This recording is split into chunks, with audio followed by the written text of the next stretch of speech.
Praise the Lord. Hallelujah. Thank you, Jesus. Praise you, Jesus. Okay, so let's start from where we stopped. Is that good? Okay. So, what did we learn till now is Moses, parents, his sisters, everybody in the will of God, according to the plan of God, according to God's will. Everybody is operating by faith. We don't see fear. So faith becomes the essential essence in our Christian life, in our life with Christ, where it comes to depending on Him entirely, His ability, His strength, finding, following and fulfilling every purpose that God has for us. The moment you depend on your strength, there is fear, there is trouble, there is destruction, and it has all bad effects, even though you have understood that's the will, but not operating in faith. Praise God. And when I say not operating by faith, operating by your senses, by your timing, by your strength, unprepared. So, up to here we see the same river Nile where these children had to be killed. By faith, mother of the child, Moses' mother, by faith is allowing her son to be used by the same river Nile for the purpose, for the plan. Because if it had to be fear, those who had not heard. Pharaoh had a plan to kill all the child, and he sends midwives on a mission to abort, to kill the moment they see a baby boy. The midwives, under the fear of the Lord, the love of God, they realizes this is not right.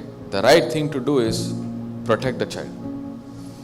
And they come and say, these women are so strong. Before we could help them, they've been able to deliver the child. And that's where it comes to Pharaoh's understanding that there are some male child who are alive. That means they will be outnumbered and they will be a threat to their own kingdom. Remember, they wanted them to be, the population had to be controlled so that they don't have that fear that the Israelites would, or these Hebrews or these Jews would take over the land of Egypt entirely or outnumber them by population. So they came a plan, keep the girl child so that they can even marry them and use them for in terms of the way they would understand, right?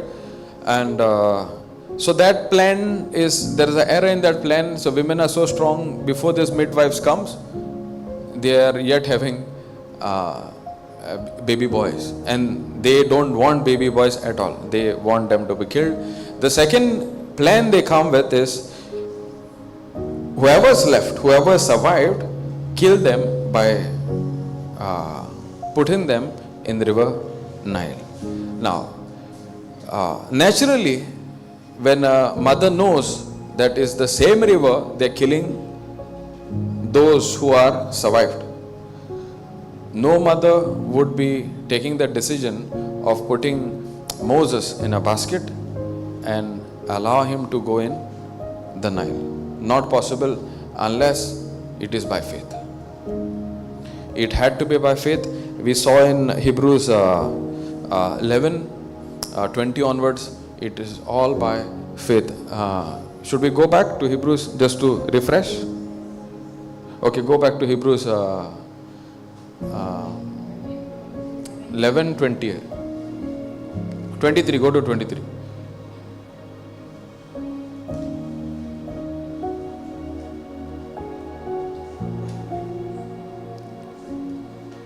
It was by faith that Moses' parents hid him for 3 months. When he was born, they saw that the God had given them an unusual child, and they were not afraid to disobey the king's command. So where did this strength come from? Where did this faith come from? Faith comes by hearing, and hearing by the word of God. So when they saw the midwives themselves under the fear of the Lord, the love of God, they are helping them rather than going against them, against the parents. So you see something unusual that is speaking to them, and it had to be God. It had to be God. They were convinced this baby is special.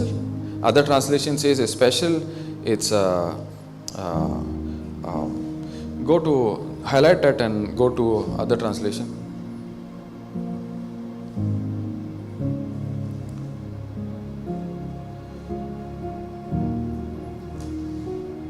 Go down. Okay, you highlighted 23.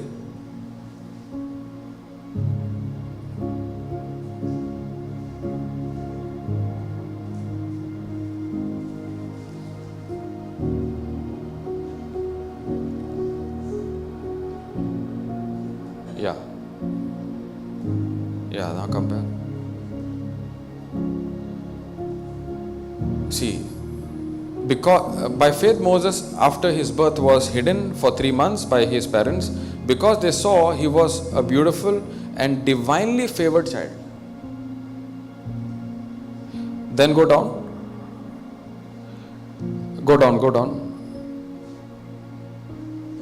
ESV, NRSV, okay, wait. ESV. Because they saw the child was beautiful and they were not afraid of the king's edict. Okay, go down. NLT, go to NLT.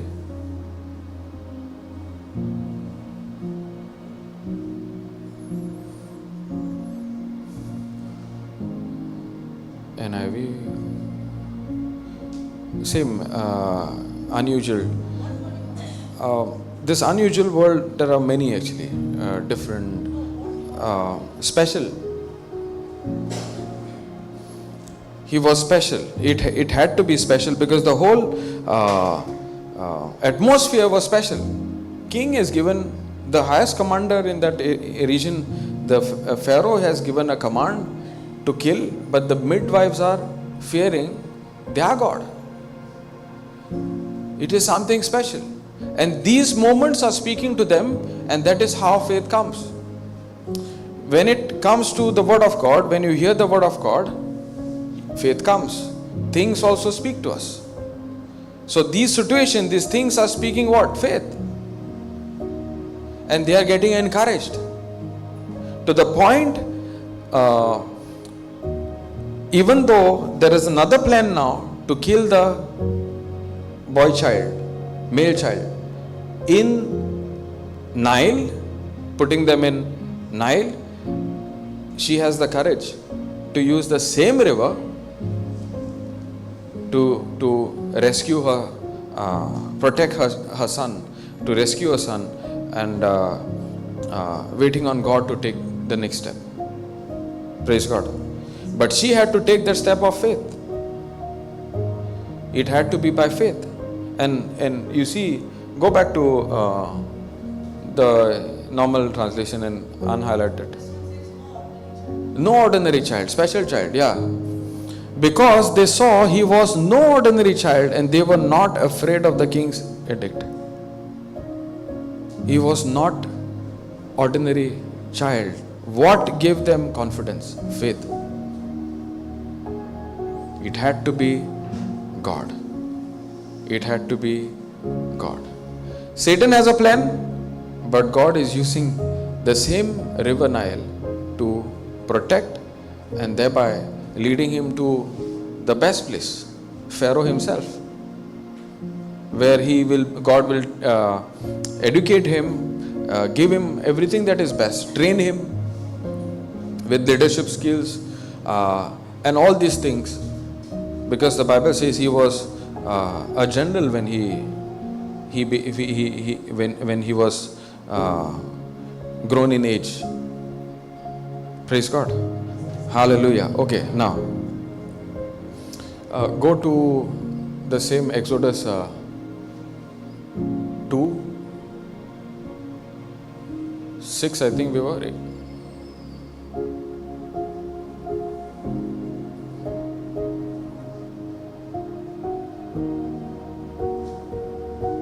Yeah.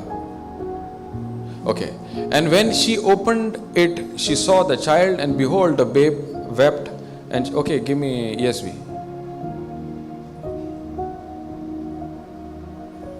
And when she opened it, she saw the child, and behold, the baby was crying. She took pity on him and said, "This is one of the Hebrew children." Now, who is saying? The Pharaoh's daughter, the princess of Egypt, is seeing in her eyes, this is Pharaoh's, this is Hebrew child. Now, what is the order? Kill at sight. Kill at sight. That's the order. And this order is not for the midwives anymore, it is for everybody. So this report should go where? To the Pharaoh. But is she giving that kind of report? That's the love of God. When a person is operating in faith, all these odds, God will turn it out in your favor. I shared my testimony, how there's a special character in my name, and that was odd, and God is using one person, and when the person goes with my documents to that person who was in charge in PF office, in my records there's a special character in my name, and because there's a special character in my name, my PF amount is blocked. It cannot be released. Now, by faith, I had to take the step, take his phone number, speak to him. You go to that person who's going to approve, and my God will do the rest. And I only told him, just tell me when you're going, that's all.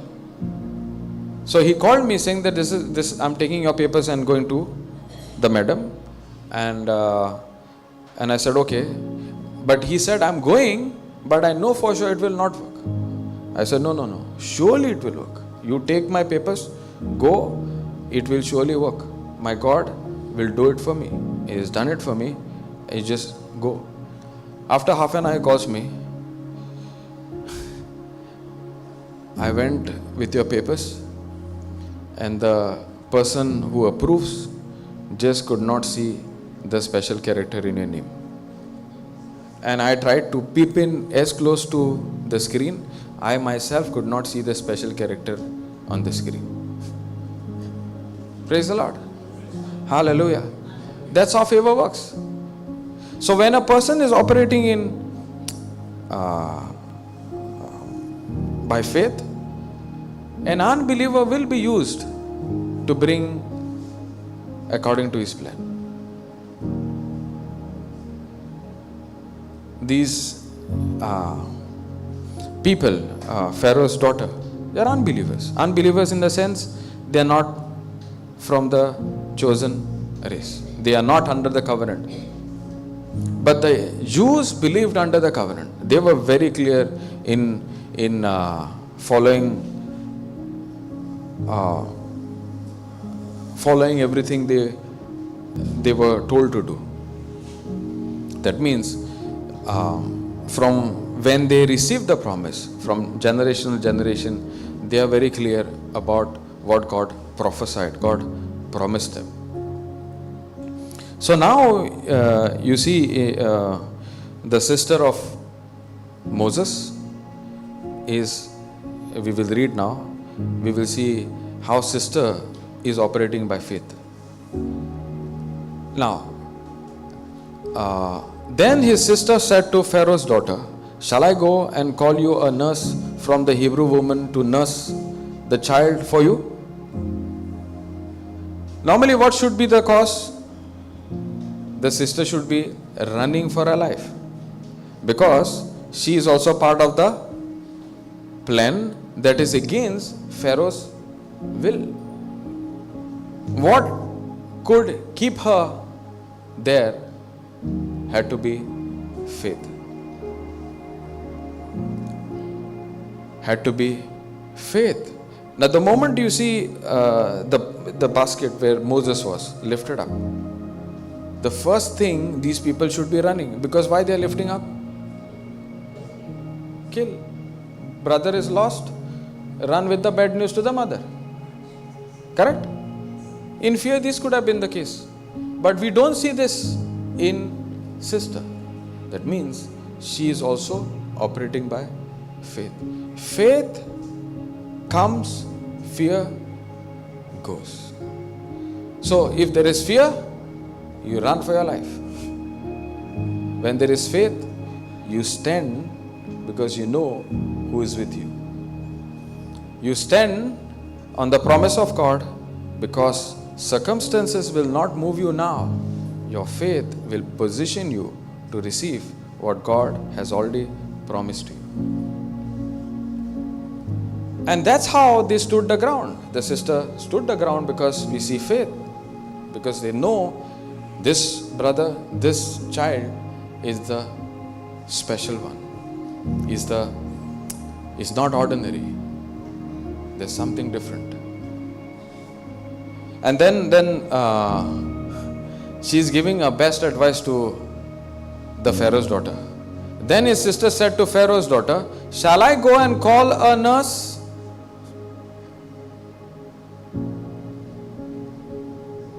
She's giving a suggestion to the princess. Shall I call a nurse? That means, shall I call somebody who can take care of this son or this child? And then from the Hebrew woman to nurse child for you. And Pharaoh's daughter said, "No, I must kill him now." Why did she say yes? When the presence of God shows up, just the way that manager there could not see the apostrophe or could not see the special character. Now this child is no longer a threat, but it's a blessing. Because the Egyptian knew there's something about this race, there's something about these people, God's favor upon them. It had to be faith. It had to be a release of faith from one believer to an unbeliever. It had to be sister operating by faith that changed her. Just the way David was under the covenant, his believing gave confidence to 10,000 unbelievers when it came to killing of the Goliath. So one person holding on to faith, faith is contagious. Faith has good effects. Faith has mountain moving effects. Faith has radical effects. That's how faith works. And you see heart of this woman change to the point she is not only allowing her to go and nurse this baby, but to the point that she is ready to pay the one who would take care of this child. Hallelujah. Thank you, Jesus. Okay, go down. And Pharaoh's daughter said to her, "Take this child away and nurse him for me, and I will give you your wages." So the woman took the child and nursed him. Now who's this woman? Mother of Moses himself. Okay. When the child grew up, she brought him to Pharaoh's daughter. Now, as the child grew up, now we see first 3 months, he was with his mother. Now this is just a moment. This is just happening at the river, Nile. All these things is happening. That means he is now given to be nursed. That means he has more time with his family. And the Bible says, when the child grew up,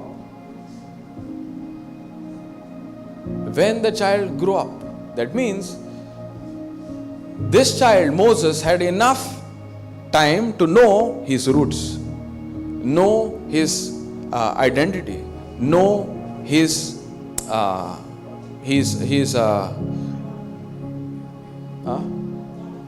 no God of Abraham. He knows that he is belonging not to the palace, but the people of Israel or the Jews. It's not that he accidentally came to know his identity. He knew his identity from the beginning. It's very clear. When the child grew up, she brought him to Pharaoh. That means growing up is something to do with picking up whatever is in the family. Yes or no?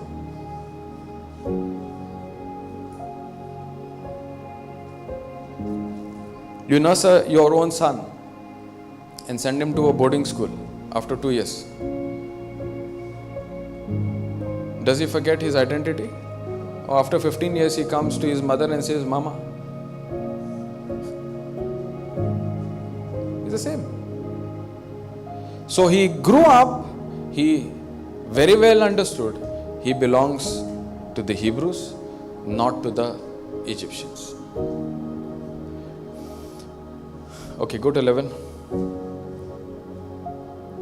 One day when Moses had grown up, he went out to his people and looked on their burdens, and he saw an Egyptian beating a Hebrew, one of his people. Now, this, to understand, we need to connect in the New Testament, because it looks like if you had to not read the earlier verse, and if you had to go just by this verse, when he was grown up,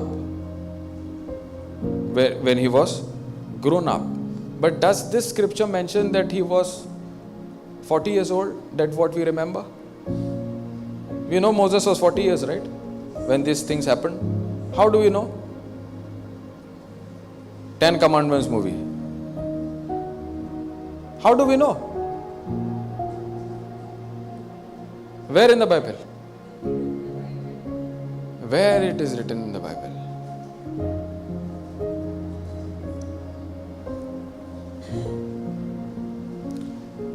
Praise God. Okay, go to Acts 7. Read 23 onwards.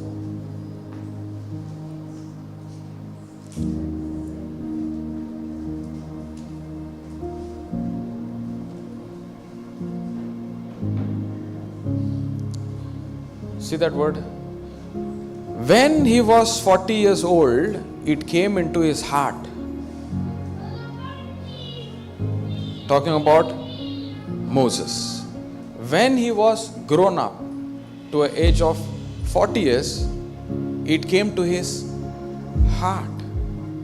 So did he go accidentally to the place where there was a fight? It came to his heart. So when we say heart, who is connected to your heart? Delight in the Lord, and he shall give you the desires of your heart. That means Moses was delighting in the Lord. Moses was pondering on his existence. Moses was pondering in his identity.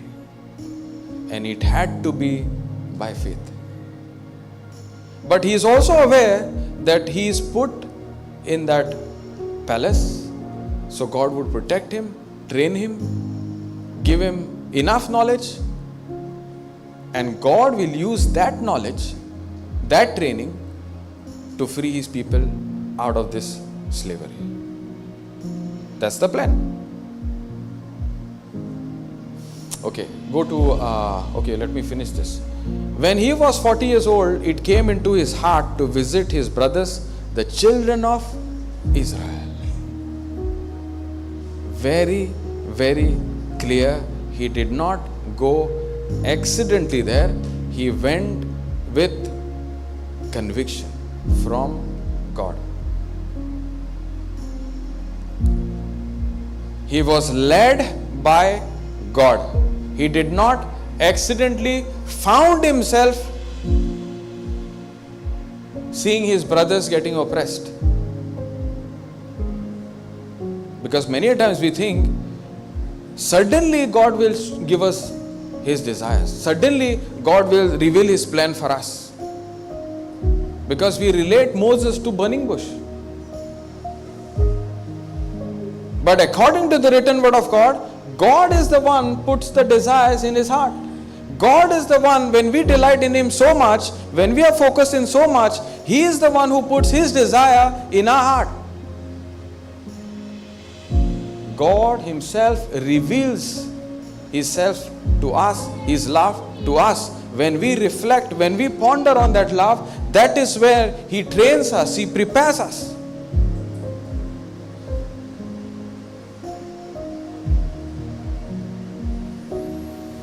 Hallelujah.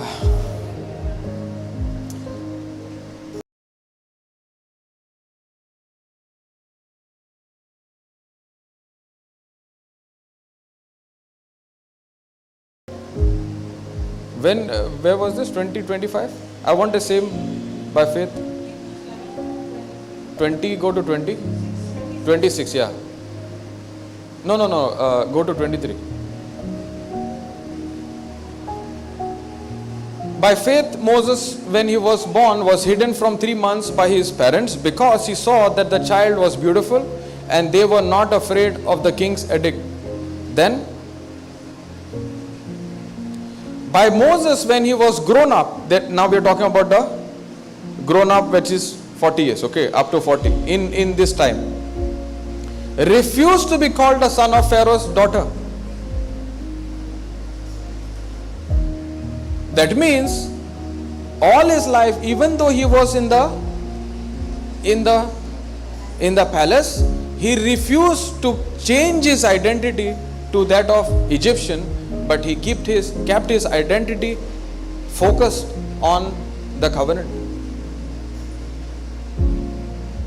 That means he was delighting on God of Israel than the things that were in the palace. Hallelujah. And it has to be by faith. By choosing rather to mistreat with the people of God, go down, 25. Choosing rather to be mistreated with the people of God than to enjoy the fleeting pleasures of sin. Everything is available in the palace. He can forget about his God. He can forget about delighting in God than delighting in the pleasures of this world. But we don't see Moses doing it. Everything is going according to the plan. Hallelujah. Thank you, Jesus. Okay. Now, go to Exodus 2. Where were we last? No, we 11. Yeah, 11. Go 11. One day when Moses had grown up, he went out to his people and looked up on their burden. That means he was not accidentally going there. It was God in his heart speaking, and that's where he is going there. looked on their burdens, and he saw an Egyptian beating a Hebrew, one of his people. Go down. He looked this way and that way, and seeing no one, he struck down the Egyptian and hid him in the sand. When he went out the next day, behold, two Hebrews were struggling together. That means they were arguing, they were fighting. And he said to the men in the wrong, why do you strike your companion? Go down. He answered, who made you a prince and a judge over us? Do you mean to kill me as you killed the Egyptian? Then Moses was afraid and thought, surely the thing is known. That means they are aware that he killed an Egyptian. When Pharaoh heard of it, he sought to kill Moses. But Moses fled from Pharaoh and stayed in the land of Midian, and he sat down by a well. Okay. Now, God is the one who puts in. God is the one who puts in Moses' heart. Correct? And he goes by what God told him, and he found himself where this Egyptian was troubling his fellow brother. Correct? What he does? He kills him. He murders him. He murders a Egyptian. And then he goes another day, he sees two people fighting. Who are these two people fighting? Hebrews. I'm thinking of you. I'm in the palace. I'm thinking you all are suffering. And I come and murder the one who was oppressing. What should I expect from you? Cursing or praising? Cursing or praising? Praising, right? Moses is come. You all are fighting? Why you all are fighting? Moses was expecting what, Finally, this person is come to his senses and he is using the strength to defeat, or this is the start where we see Moses will be used in such a way to free his people. Moses was expecting this kind of answer from them. Because in his ability, he is thinking, I'm trained and I'm going to use my ability to bring a unity between the Hebrew brothers, that I am the one all these years God trained, and I am the one who will deliver you. I'll explain to you. Whenever there were wars in the past, even now, I will associate with your kingdom, I will associate with your kingdom to come against her kingdom. It's all about number game. Correct? Moses was under the influence that they will understand by murdering this Egyptian, they will understand Moses is with them. His thinking is, me killing will bring unity, bring oneness among the Hebrew brothers, and they will be all united according to his plan, Moses' plan, because he was trained in this for last 40 years in the palace. He understood how to win battles. He understood how to plan things in such a way they defeat the other or their enemies. Are you getting it?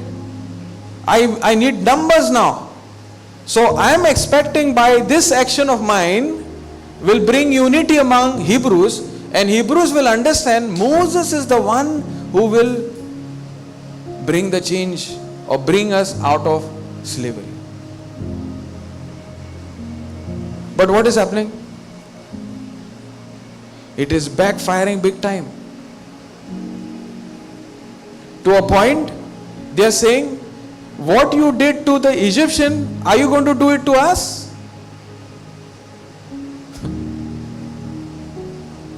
When you don't wait on God's timing, it will backfire on you big time.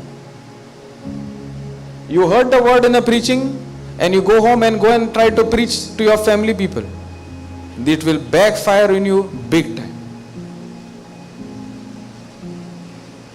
Because I went there, one person in the family is saved, my whole household is saved. How many years it took you to be saved? And you expect them to be saved in 2 minutes? Look at this, is salvation to this house is through me. You got to listen to me. It will backfire on you big time. Same thing we see Moses standing on his ability and trying to use his ability, take it in his plan, take it in his hand, and try to take God's place and prove to these people that I am the one who is going to deliver you, rather than God is the one who is going to deliver them. When you go outside God's timing, when you go outside God's preparation time, it will surely have bad effects in your life. Hallelujah. That's why timing and preparation is the key for us to find. When we find, follow. And when we follow, wait on every step for the fulfillment of that what God has called you to do. Hallelujah. Now, why am I just saying it? I'm not just saying it. There is evidence. Go to Hebrews. Go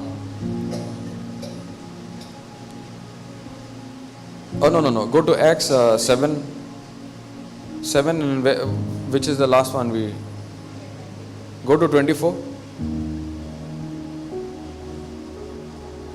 Yeah. Okay, go to read 23 and then we come. When he was 40 years old, it came into his heart to visit his brothers, the children of Israel.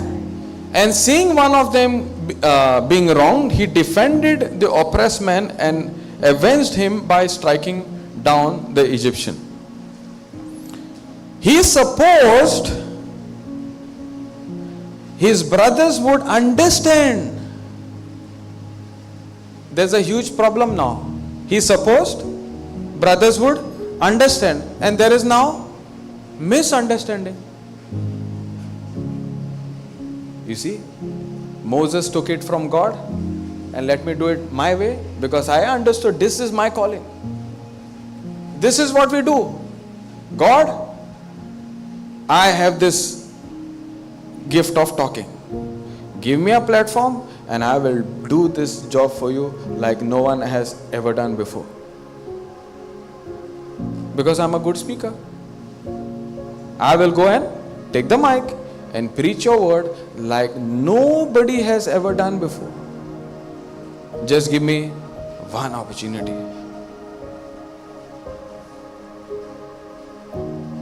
God is not against that opportunity. God himself said, go and preach the gospel. The opportunity is right there.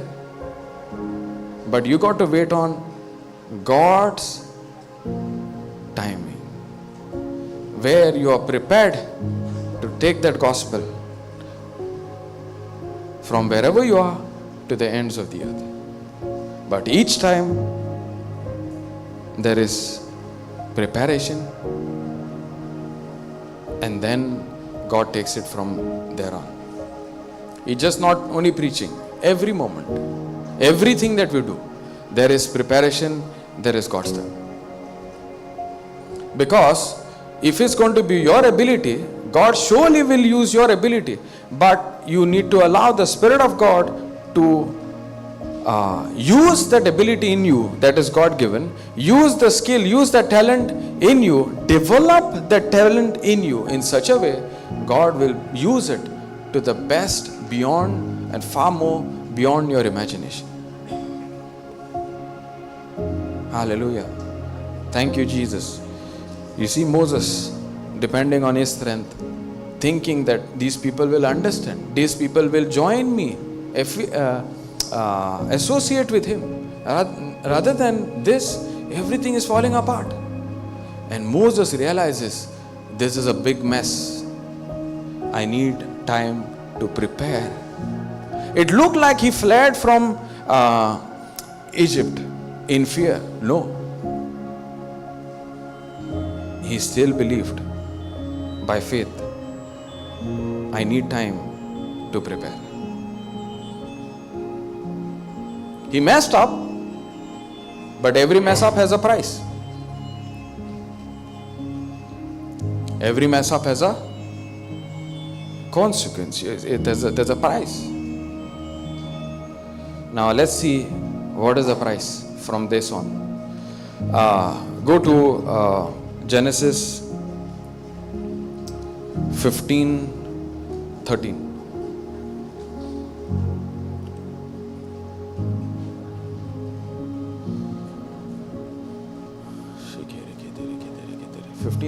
Yeah. Then the Lord said to Abram, know for certain that your offspring will be sojourners, or other translations say strangers or foreigners, strangers, in a land that is not theirs, and will be servant there, and they will be afflicted for 400 years. 400 years. According to the prophecy of God, what is the timeline for people to be freed from all these things? How many years? How many years? 400 years. Very, very clear. This is according to the plan of God. But did it happen according to what God had prophesied? Did it happen exactly according to what God had prophesied? How many years did it take? 30 years more. Let's see the evidence of 30 years more. Go to Exodus 12:40.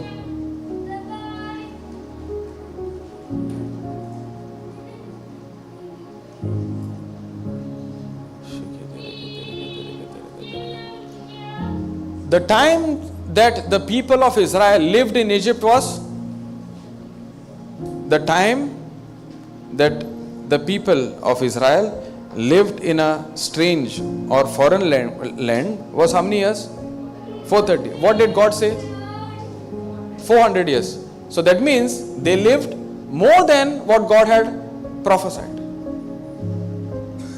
God is not a liar, right? If God says 400, it had to be 400. But for every plan of God to work, God will have His ways, no doubt about it. But we got to cooperate. But did Moses cooperate fully?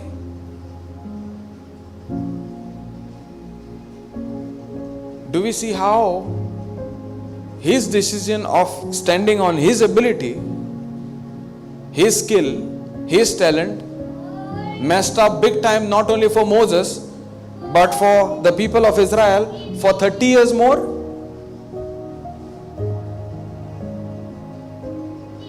God was putting in his heart, but he thought, what God has given enough, let me take it on my ability rather than God's ability. He thought by doing this, he would convince the whole Hebrew nation, I am the one who's going to deliver you. I am the one in my position will deliver you from this foreign land and take you according to the prophecy. But when God works, it has to be miraculous. It had to be big, not to the limit of Moses' gift and talent and skill.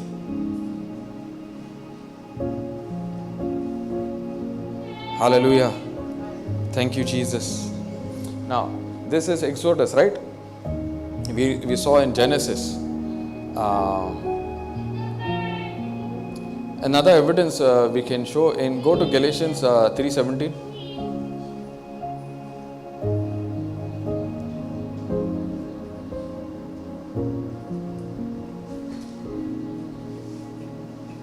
This is what I mean. The law which came 430 years afterwards does not annul a covenant previously rectified by God so as to make the promise void. That means again, the law came when they were out of Egypt, right? When the 10 commandments are given? In the wilderness, correct? That means it had nothing to do with Egypt. Correct? So it had to be on that mountain where God Himself speaks and gives the law. Now, this is the law. That means before there was no law, that there was no this commandments. When I say every word of God is a law, okay, but the specific commandment which they had to, law of Moses, they had to obey, because when they obeyed there were blessings. When they disobeyed there was a curse. Now this law was introduced when? 430 years later. That means the time that Moses moved out of Egypt was exactly 430 years. But was it according to the plan of God? No. It had to be 400 years. So you see, what Moses did in his intellect, on his strength, messed up not only for Moses, but it extended that suffering, not according to the prophecy of God, not according to the will of God, by 30 years. Because now we saw in Acts 7, he was 40 years old. And you see, the people of the Jews are very, very clear in following the timeline, following the time pattern from Abraham to where they are. That means they were aware they are very close to 400. They are very close to 400. But Moses is eager to take it before God's timing. Moses is eager to take it before God could prepare him the right manner. I would say, if you see the timeline from, surely there would be parting of sea. Surely it will be miraculous, okay, no denial. But I see it's just a 3 years journey delayed for mistakes, such mistakes like this. We saw another mistake in Moses' life only. Because of that mistake, he doesn't see him being out of wilderness. He died in the wilderness. I will not go there. Praise God. But let's still discuss this point, where Moses is holding on, depending on his ability, messed it up. Rather than he had to wait probably another 10 years. Why am I saying 10 years? Moses spent 40 years in the palace. The next 40 years we know is in the land of Midian, the land of where he marries, what's his name? Jethro, right? Yeah, that name I can't pronounce, that's why I'm asking. Praise God. He marries that one of the daughters. He had 7 daughters, right? And he spends 40 years, and we see after 40 years again, God shows up in that burning bush. That means 40 years there, 40 years here. That means it is 80 years. Correct? That means Israelites were just about 10 years short for the prophecy to come, where Moses tried to do it on his ability than God's ability.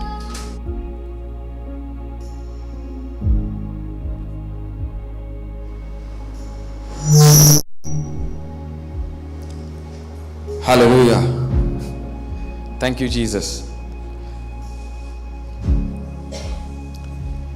because Moses made that mistake, he had to spend another 40 years, correct?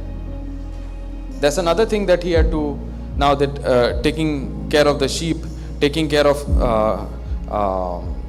the sheep of Jethro, right? And all these things, God was preparing him. Because if you read, I will not go there, because if you read there, it talks about he was always constantly seeking. Because he understood he goofed up, he messed up. But he knows his identity. And he's doing it by faith. He's doing it by faith. So if you minus that 40 years in the wilderness, that means Moses was around, when he was 40, all he had to do is wait for another 10 more years. And in that 10 years, God would have surely trained him to be in the liberty of being in the palace on his timing, and wait on God's ability to bring that prophecy to pass. Because God is not a liar. If he prophesied 400, somebody had to agree until that point. But Moses, who was the chosen one, tried to take it in his ability and make it sound like I am the one who is going to deliver you, rather than God is the one who is going to deliver these people. Praise God. That's God's character. God honors you. There's nobody who honors us the way God honors. But it has to be when we do according to what He says. Hallelujah. Thank you, Jesus. So this is what I wanted to discuss. It was not the burning bush that God spoke to him. It was not just accidentally this purpose was revealed to him. It was revealed to him step by step. Because we think, we also want that burning bush experience. Every day it's a burning bush experience. Every day there is something.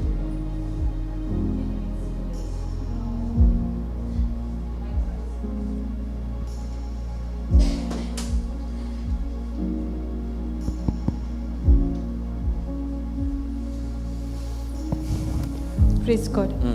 Can you explain how Moses messed up the second time again?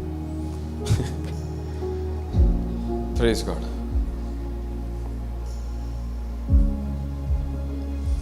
Okay. Praise God. Now, that means you want me to continue.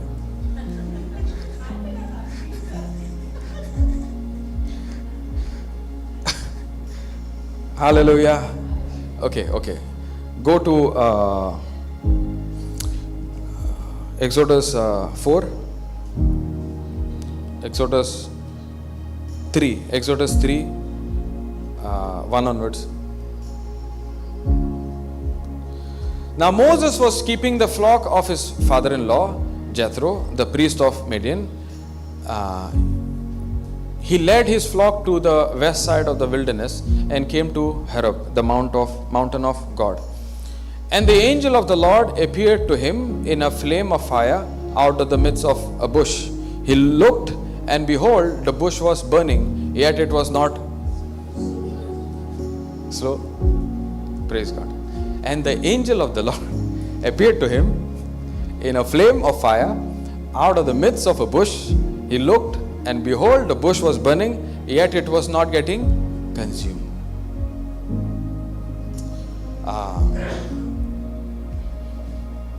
If you see, this is common in many parts of the world.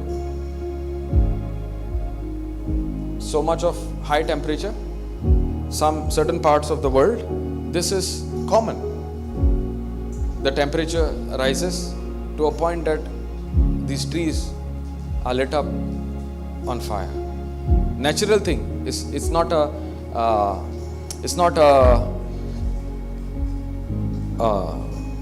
an uncommon thing. It's a common thing in certain parts of the world. Okay, you see trees catching fire. It's a natural thing because the temperature is so high they just lit up. So Moses was in a desert, right? Moses was guarding his sheep. He's taking care of the sheep of Jethro, and he's doing what he's supposed to do.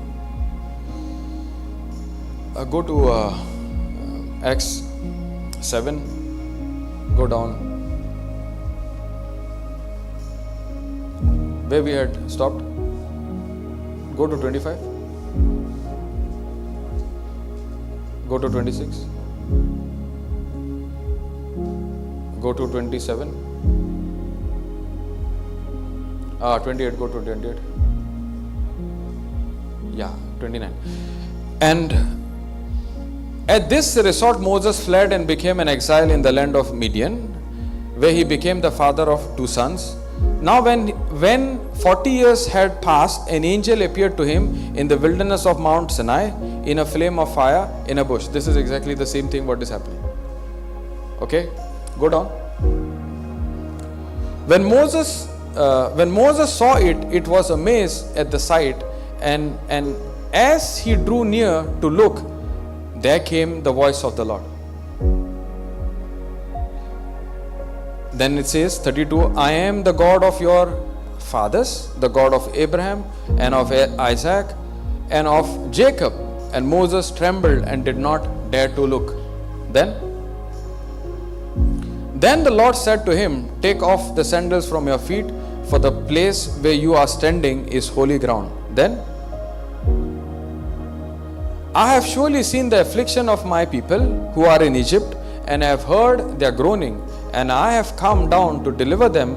And now come, I will send you to Egypt. God was not done with Moses. God is a God of a second chance. But God was Moses, even though he was fled, we know it was by faith, not by fear. He understood he needs time so that God can prepare him. God can prepare him. And the time has come.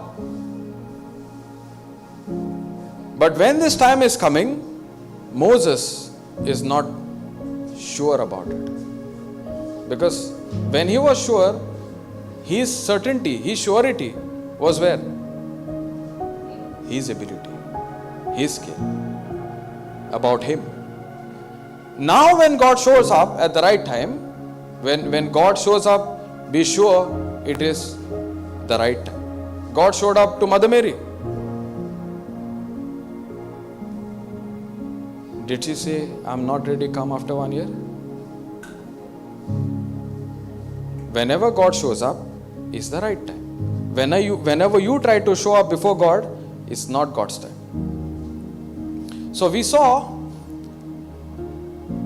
are now seeing a different, second chance for Moses, where God shows up in a burning bush and he speaks to him.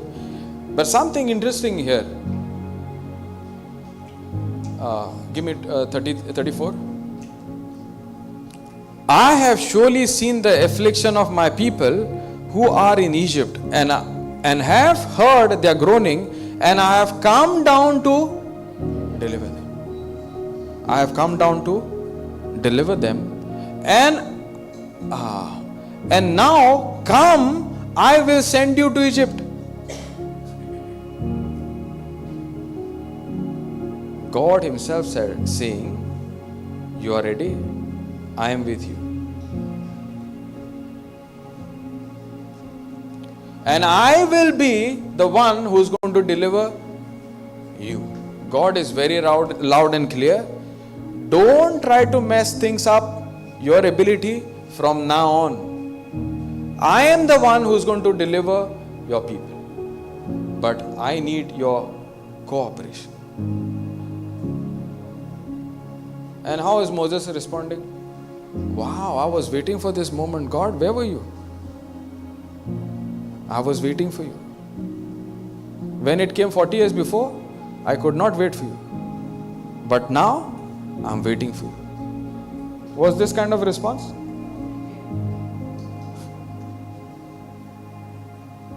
How was Mother Mary's response? How is this possible? I have not even married somebody. I don't even have a relationship with someone. How is God responding? With man it is impossible, but with me all things are possible. That means God is showing, I was always with you. Now you are ready. Realize that it is not your ability, not your skill, but I am going to use all these things that I have given, I have trained you, but not your way, my way.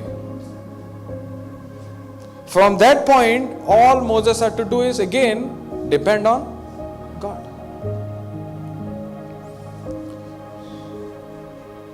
I was saying burning bush was very, very common in that time and even today's time. But what made Moses look back or turn aside? That word, there's a word called turn aside. He was expecting God to show up at the right time. He knew in his heart it is God who led him when he was 40. It is God who is with him. It is God who is going to guide him. But he had to wait on for the second chance. The second chance is come, and he had known this. And because of his knowing, he turns aside to check something that was common, but this was not common to the point this tree, this bush is not getting burnt out, is not getting consumed. So he turns aside and he hears everything God is speaking, that you are ready, but not your ability. I am going to deliver your people. Praise God. Hallelujah. From there on, you see Moses taking the decision. Moses going back, taking his two sons back to Egypt. And then you see something before it happened, when it had to be, okay, go to this Exodus only, go to 3:7.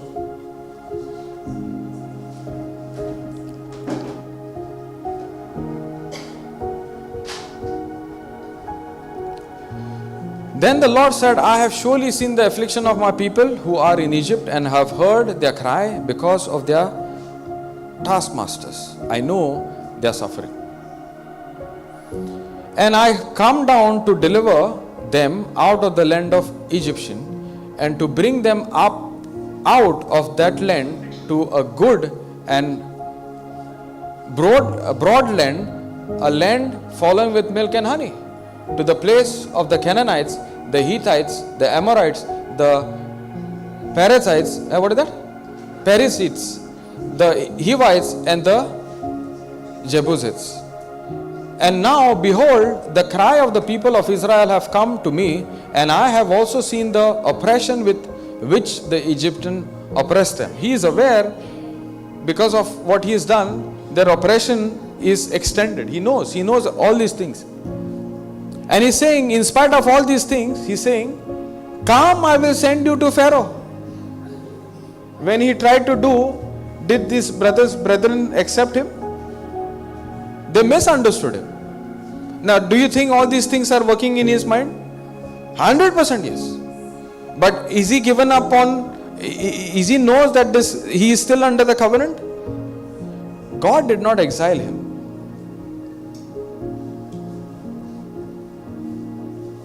He made a choice to move out of the land because he understood this is not God's way. This is not what I thought is the right way.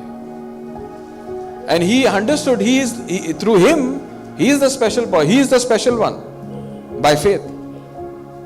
And he hears, come, I will send you to Pharaoh that you may bring my people. the children of Israel out of Egypt. But Moses said to God, who am I that I should go to Pharaoh and bring the children of Israel out of Egypt? It's like Mother Mary saying, I don't have a relationship with, I don't have the same relationship that I had with my brethren. I goofed up.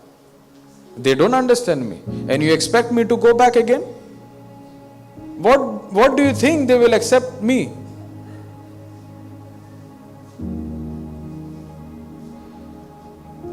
And he said, but I will be with you, and this shall be the sign of you that I have sent you when you have brought the people out of Egypt. You shall serve God. You shall serve God on this mountain. Then Moses said to God, if I come to the people of Israel and say to them, the God of your fathers have sent me to you, and they ask me, what is his name? What shall I say to them? Now God is revealing. God said to Moses, I am who I am. And he said, say this to the people of Israel, I am has sent me to you. That means God of Abraham, Isaac and Jacob has sent me to you. God also said to Moses, say to the people of Israel, the Lord of the God of your fathers, the God of Abraham, the God of Isaac and the God of Jacob has sent me to you. This is my name forever, and thus I am to be remembered throughout all generation. Earlier, Moses wanted to be remembered throughout the generation depending on his ability. But look at God's plan. All glory to him forever and ever. Moses is still remembered, but not his way, God's way. Sometimes we, for our name, we want to take the opportunity and make sure that we do our way so that people will remember us, correct? This person has an impact in my life. We want to hear these kind of words from people rather than, thank you. What you spoke, God spoke to me. There's a huge difference. Praise God. Hallelujah.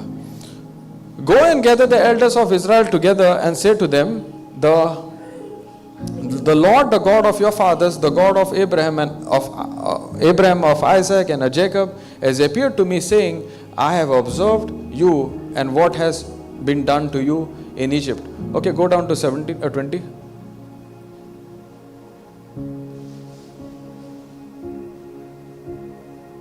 So I will stretch out my hand and strike Egypt with all the wonders that I will do in it. After that, he will let you go. And I will give this people favor in the sight of Egyptian. And when you go, you shall not go empty. Go to the place where there is staff. 25. Yeah, 4:1.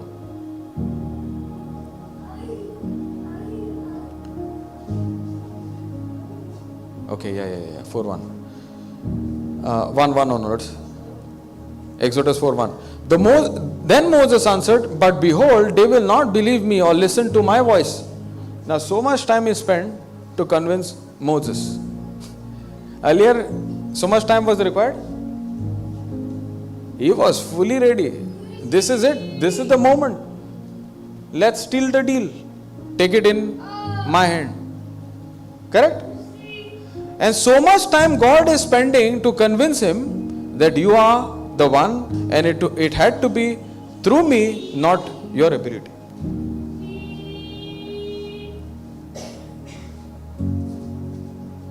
Then Moses answered, but behold, they will not believe me or listen to my voice, for they will say, the Lord did not appear to you.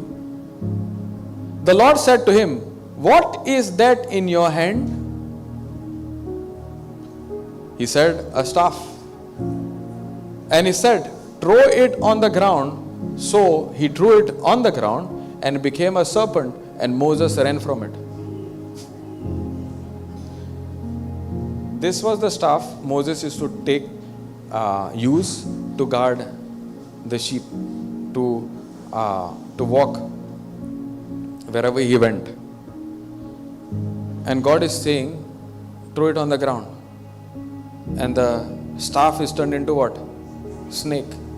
The same staff that Moses was confident on, he ran away from the staff.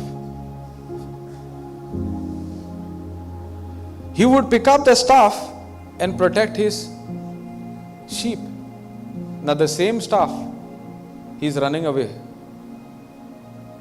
Praise God. We'll get here, okay?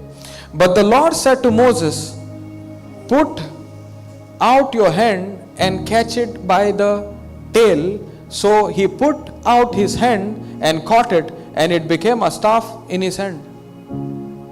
Some magic is happening. We like magic, no? Praise God. It's no magic. There's a real snake on the ground. And God is telling Moses, catch him by the tail. When you catch a snake by the tail, you know what the snake will do? It will turn and bite you. Foolish thing, foolish advice from God. That's exactly what God says in 1 Corinthians. He will take the base things of this.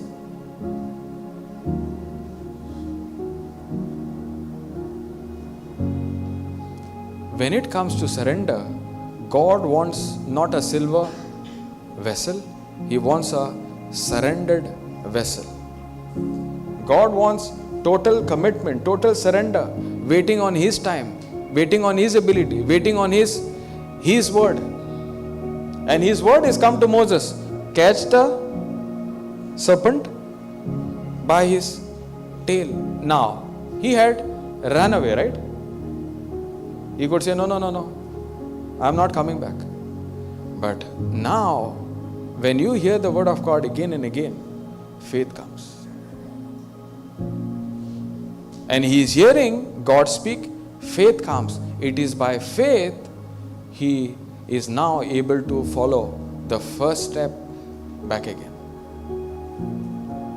The step of faith to do an uncommon thing, trying to hold or holding the snake by its tail, knowing in the natural it will bite him and he will get killed. Hallelujah. Thank you, Jesus. Now what happened to the snake? It turned back to his staff. That they may believe that the Lord, the God of their fathers, the God of Abraham, the God of Isaiah, and the God of Jacob had appeared to you. Again the Lord said to him, put your hand inside your cloak. And he put his hand inside his cloak. And when he took it out, behold, his hand was leprous, like snow. Again another thing. God is going to use his hand. God is now making Moses a realization. All I want you to do is surrender whatever you have to my ways. Because my ways are not your ways. My ways higher than you think or you thought. You messed up, it's okay. But I want you to realize this. I'm always with you and you can do all things through me. The right way, not the wrong way. Murder was not the answer to free his people. God is the answer to deliver his people. And you see here, then God said, put your hand back inside your cloak. So he put his hand back inside his cloak, and when he took it out, behold, it was restored like the rest of his flesh. You see, God is training him to be obedient. Moses is beginning to listen and do exactly what God is telling him to do. To the point what God is telling you to do and you're doing, everything will be amazing. To the point that you do things other than the word of God, everything will be a mismatch. Praise God. Okay.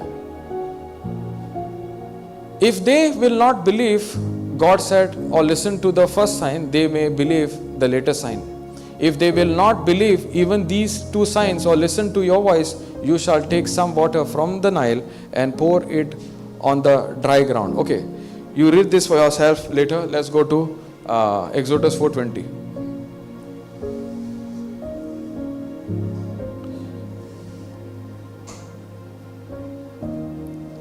So Moses took his wife and his son and had them ride on a donkey and went back to the land of Egypt. And Moses took the staff of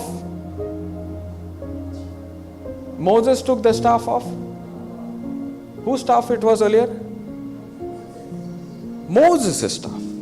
So when you surrender your skill, your talents and all that God had given you, and you are waiting on God's timing, you are preparing, what is yours, God calls is His. When He put the staff down, it was, when Moses was holding his staff in his hand, it was Moses's. According to the word of God, when God commands him to put his staff down, it became God's. That's how, when you put your thinking, your experience, your past experience, or everything that you have gone through, to the point of God guiding you, all those bitter experiences, all those things, all those talents, everything of you will be turned in your favor. It becomes God's ways. It becomes His. It becomes a journey. It becomes a testimony. And this is exactly, now it is no longer called Moses' staff, it is called God's staff. Now you cannot misuse the moment it is God's. Right? Answer to this second mistake. Going to Egypt, you see the Red Sea parting, and they find themselves in a place where there is no water. I don't know the exact scripture where it is, where he strikes the rock first time. Exodus 14, which? No. Yeah, it is in Numbers. 2011.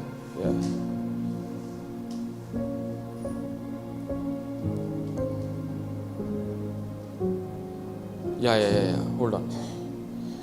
Then Moses and Aaron gathered. Go to 7.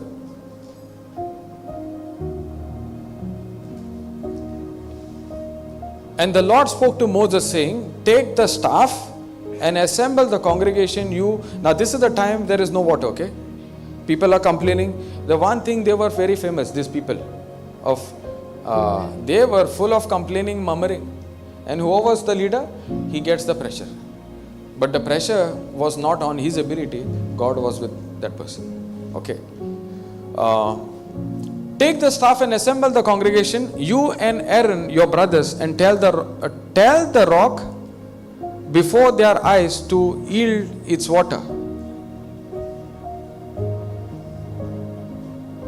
No, the first time. Yeah. No, I want the first time when he struck the rock. Yeah. When there was no water, the first time he had to struck the rock with the... This is the second time. Okay, I'll explain. I'll get this one. It's okay. I'll explain. Okay. The first time there was no water, God tells to strike with the rod of God. And we see Moses, according to what instruction he received, he does exactly the same, and there's water coming out. Right? After a brief time. There's another situation, there's water that was flowing, got, what is that word? No. It was not enough, or it was not for them. So they find themselves, there is a need for water again. Now, the first time God told him to strike the rock, correct?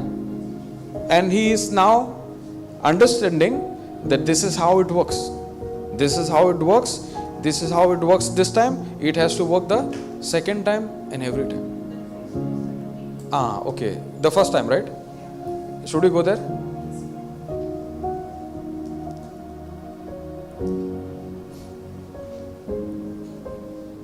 Yeah, praise the Lord. Thank you, Jesus. All the congregation of the people of Israel moved on from the wilderness of sin by stages according to the commandment of the Lord, and camped at Rephidim. But there was no water for the people to drink. Go to 6.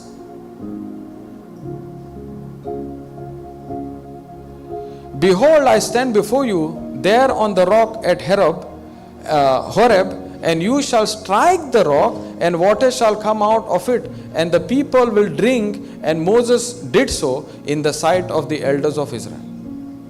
The first time God is saying, strike the rock. There's a need for water. And Moses is following the instruction exactly. And he does that. And he called the name of the Lord, go down. And he called the name of the Lord, name of the place Massa and Meribah, because of the quarreling of the people of Israel, and because they tested the Lord by saying, is the Lord among us or not? Now this is the first time. Okay. Now there's a time which we saw in Numbers. We go there.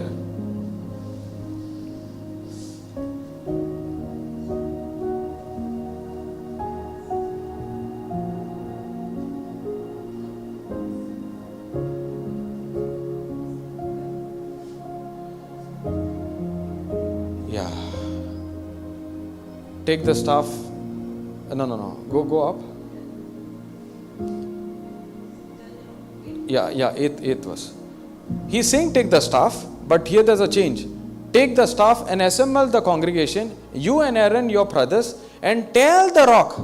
You see that word? Tell the rock. Earlier it was what? Strike the rock. Tell the rock before their eyes to yield its waters. So you shall bring water out of the rock for them, and give drink to the congregation and their cattle. Now, the first time it was strike the rock. The second time is same situation. There's no water, no drinkable water, and God is saying, take the staff, but you speak, you command, you prophesy, you speak to the rock, you tell the rock. Correct? Why do you think God said tell and not strike? Because it worked the first time, no? Why do you think?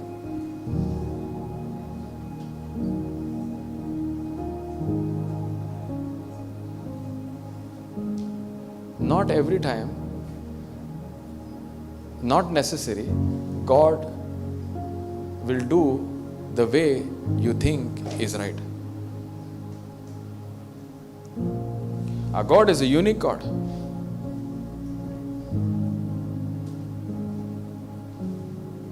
Just because it worked the first time, it's not necessary it should work the second time, unless it is God who's telling you to do the same way. God wanted Moses' heart. God wants our heart obedient to the core. Every time it's not going to be the same way, but it will be the same way if it is from God. And if it has to be different way, you need to wait on Him and ask, Lord, same way? And if you don't have that peace, that's the indicator. Don't take that road. If you have the peace, Surely take that road, God will show up. You will see the glory of God. Many a time we think, I heard this testimony, I will replicate that testimony, and I will do the same. You will get burnt out if it is not from God, or you have not understood it properly. Somebody says, I will quit my job because God spoke to me, and I will do it according to Him, because I heard a clear voice, God called me. That person shared the testimony. Other person heard, he went and he resigned from the company. Not necessary, it had to be the same way. Just because God spoke to him, you have not even heard the voice of God.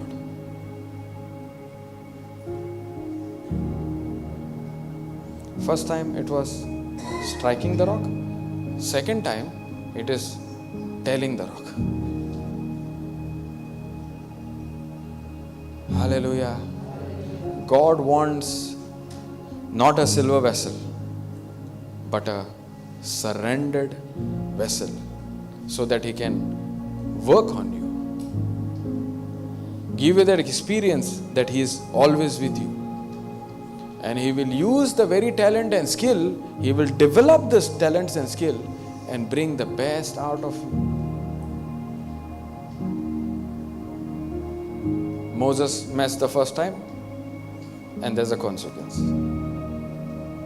Moses is so used to the staff, and people are also seeing staff is God. It's not written. I can think it that way. But God wants to be God all the time.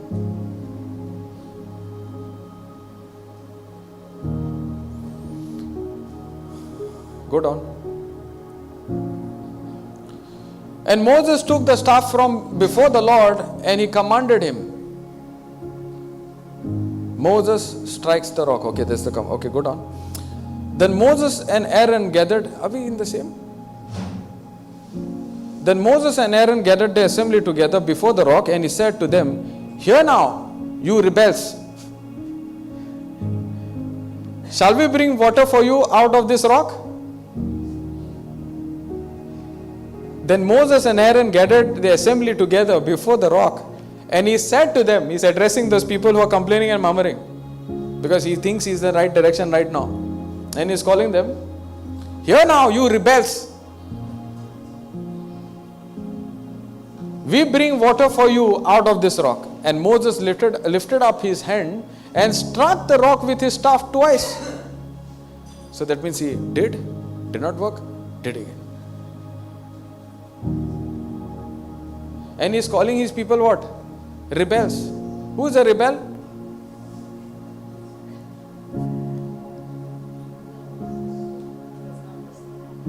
Does not do according to what he heard.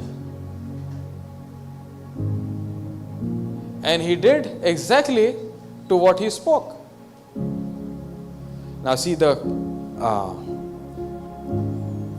and Moses lifted up his hand and struck the rock with his staff twice, and water came out abundantly, and congregation drank and their livestock. And the Lord said to Moses and Aaron, "Because you did not believe in me, to uphold me as holy in the eyes of the people of Israel," that means you believed in the staff rather than me who gave you the staff. You did not depend on my voice, you did it your way. This is the consequence. Because you did not believe in me, to uphold me as holy in the eyes of the people of Israel, therefore you shall not bring this assembly in the land that, go down, I have given them.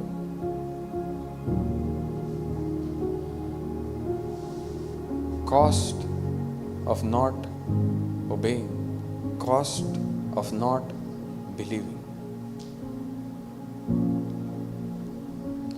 Hallelujah. Thank you, Jesus. Thank you, Holy Spirit. Did we get the answer? It looked like God was harsh.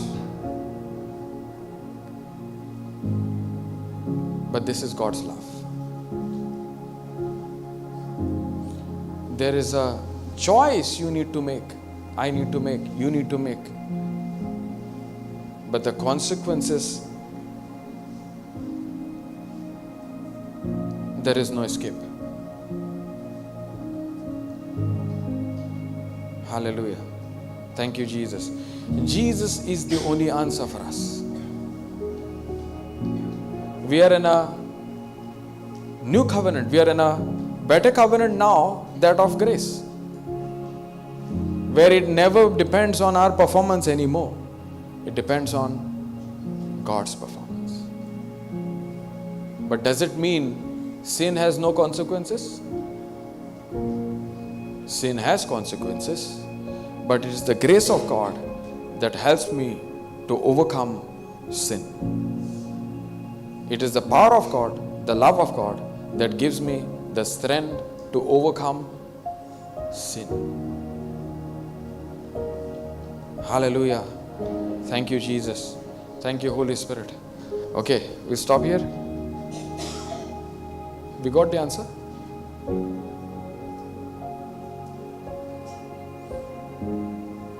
Did we get the answer? Did Moses messed up the second time as well? Did it cause trouble for the people of Israel? Yes. Did we understand? How many people If you did understood? not understand, please ask questions. Yeah. Please ask. They want to keep me here. Praise God. I Okay, think please ask. Fiona has questions. Okay, ask. If I know, I'll answer.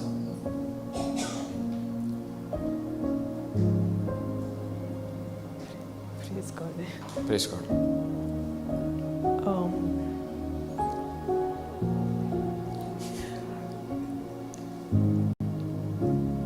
Now here in Numbers 20:10 it says, Then Moses and Aaron gathered the assembly together before the rock, and he said to them, Hear now, you rebels.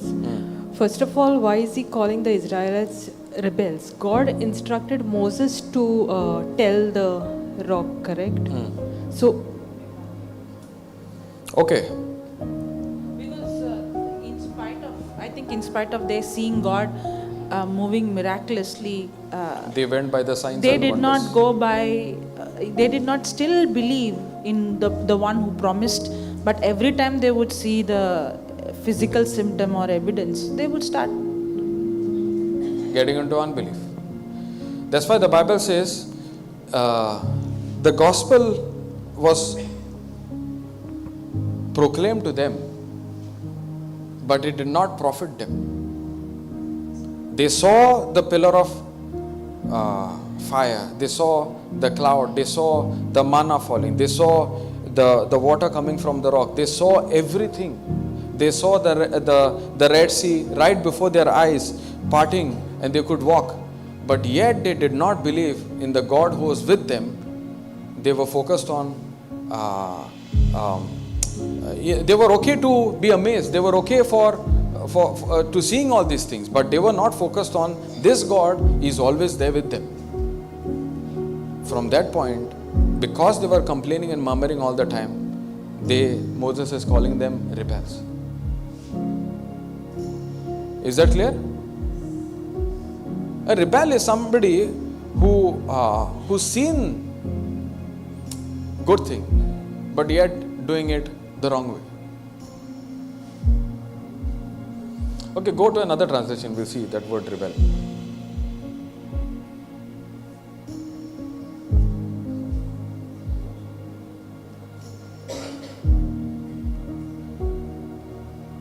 Rebels there, okay. Rebels there. Rebels.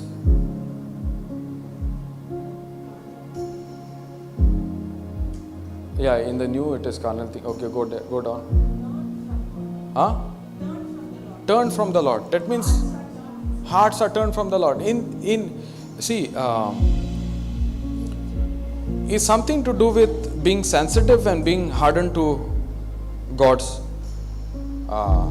word. For example, in Mark 6, you see Jesus feeding the 5,000. And then in Mark 8, you see Jesus feeding the 4,000. The first time, Jesus is saying, the disciples are coming to Jesus and saying, send them away, because by the time they reach, they will not have any food to give, correct? And what is Jesus saying? You feed them. Philip is checking his pocket and is saying, I don't have. Correct? So, did this people along with Jesus the disciples saw the miracles and everything before? Did they understand that with Jesus all things are possible? All things are, through Him everything is possible? Did they fully understand it? No. They did not understand, because their focus was not on Jesus, their focus was on the outside. That's why when Jesus gives them a calculation to do, and Jesus is asking, how many baskets were there? They remembered exactly the same answer, correct? They exactly understood there were 12. And in the second time, how many they said? 8. 7. 7 or 8 baskets? 7, okay. Praise God. So, they understood the answer very well, but they forgot Jesus is the one who's with them. Just the way Jesus saw the unseen, they could not see, because they were focused and they were moved by the seen thing so much, the unseen did not make any sense to them. Praise God. They did not have a memory problem. When they were given the calculator, they said exactly the same answer, 12 and 7.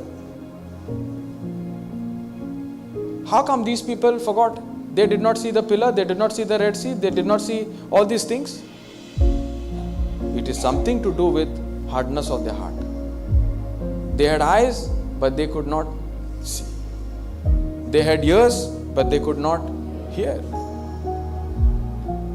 It is something to do being sensitive to who is with them, rather than just seeing in the outside. Because the second time when it came to 4,000 people, Jesus is saying, go and give them. The first time they come to Jesus. So Jesus was expecting them to learn from the first time so that they can replicate in the second time.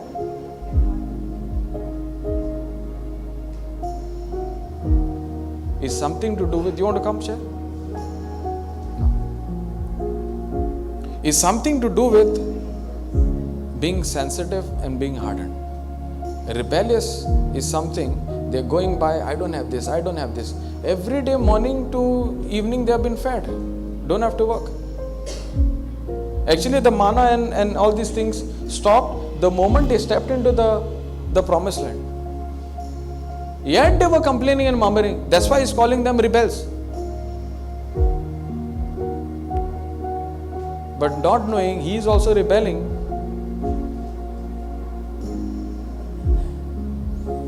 Hallelujah. Thank you, Jesus. Okay. Okay, ask. Praise God. Is that helping? Yes. The questions are helping? Yes. You want us to continue? Questions will not stop. Okay, ask.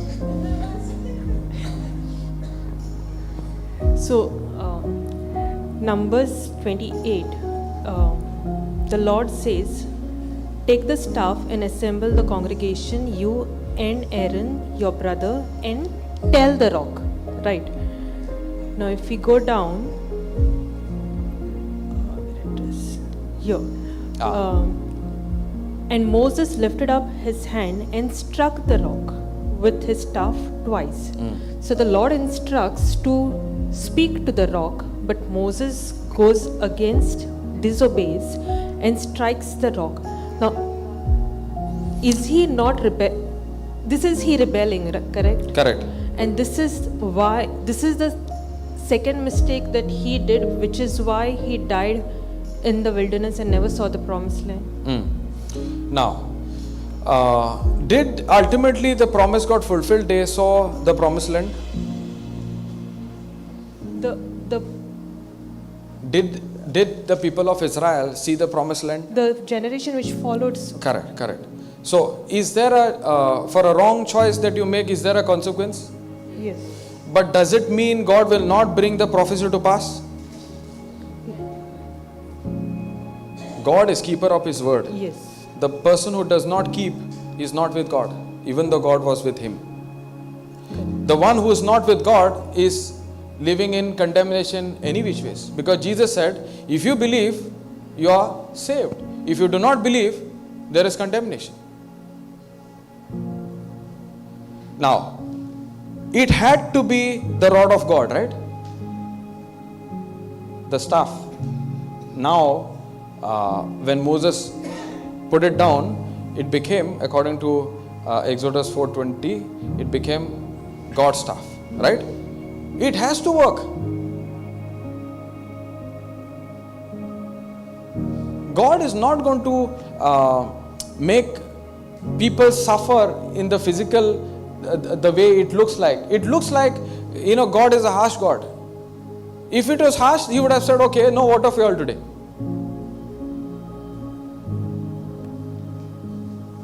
But they were not part of the prophecy anymore. There was another generation God had to raise who would agree, and in that agreement, where you see Caleb and Joshua, that generation from that point on, they had to agree every now and then, every point. And the prophecy had to be fulfilled from those Israelites. Not necessary. When Moses goofed up, Moses had to be taken, because God is a just God.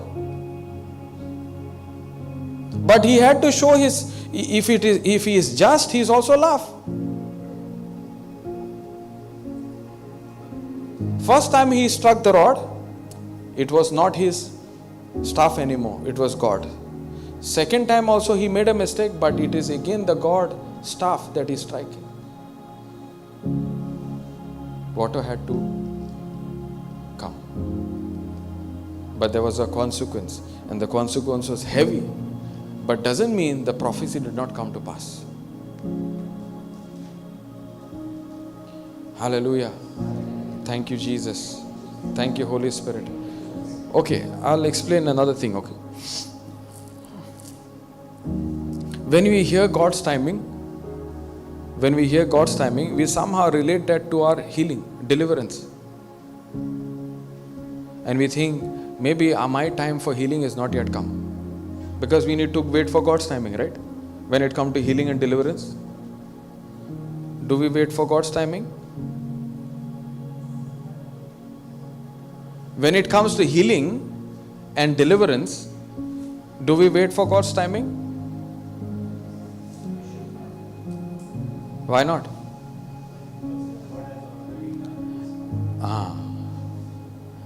So there's a prophecy which was not yet fulfilled. It had to be God's timing. But there was a prophecy, by the wounds of Jesus, by His wounds, we will be healed. That has already come to pass. Now, all we got to do is agree that it's already done. That means I need to mix my faith to that promise and receive what is already done. It does not depend on God's timing, because according to God's timing, it was 2000 years ago.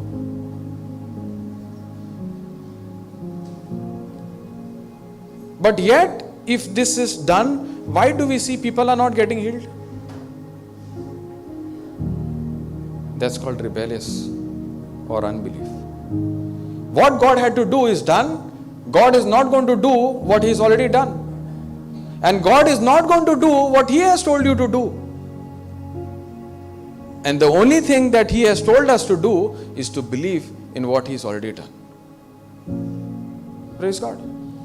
Hallelujah. Thank you, Jesus. Thank you, Holy Spirit. Any questions? You want to answer? You can answer. I just want to add for the mistake Moses did. You mentioned the trust shifted from God to the staff. The person's, Moses dependency on his ability on that stuff became more than he depending on God. It happens to us.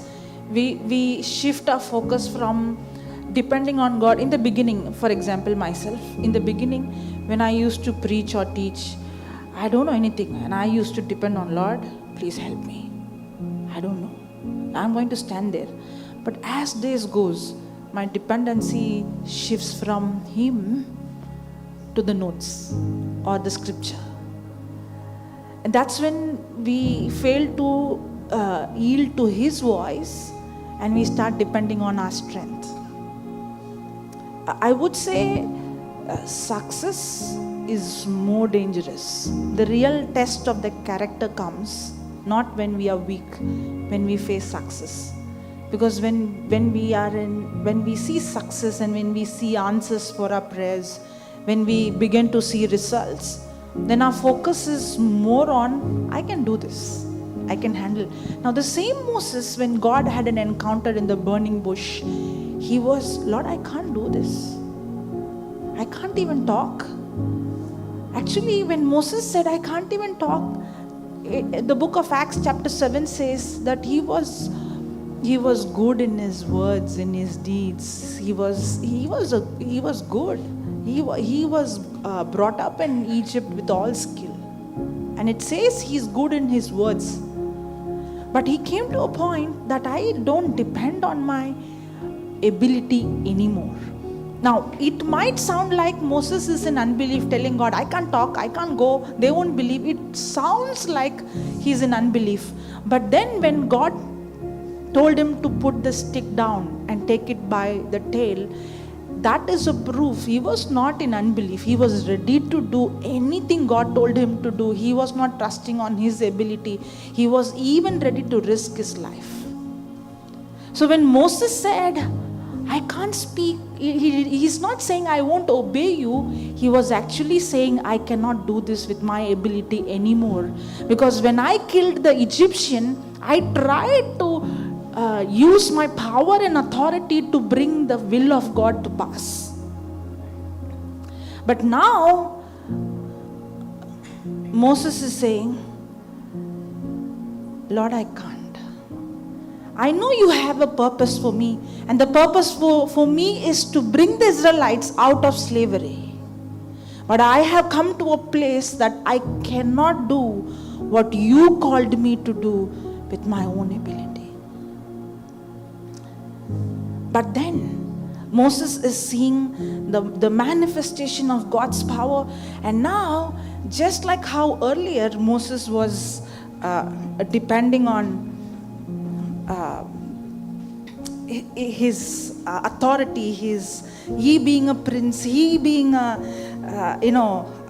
ruler, God is going to use this power. Now Moses is seeing result from the staff in his hand. So earlier his focus was on, God is going to use me as a prince. God is going to use the power I have. God is going to use the authority I have. But now slowly Moses' focus is shifting from God to the stuff he's having.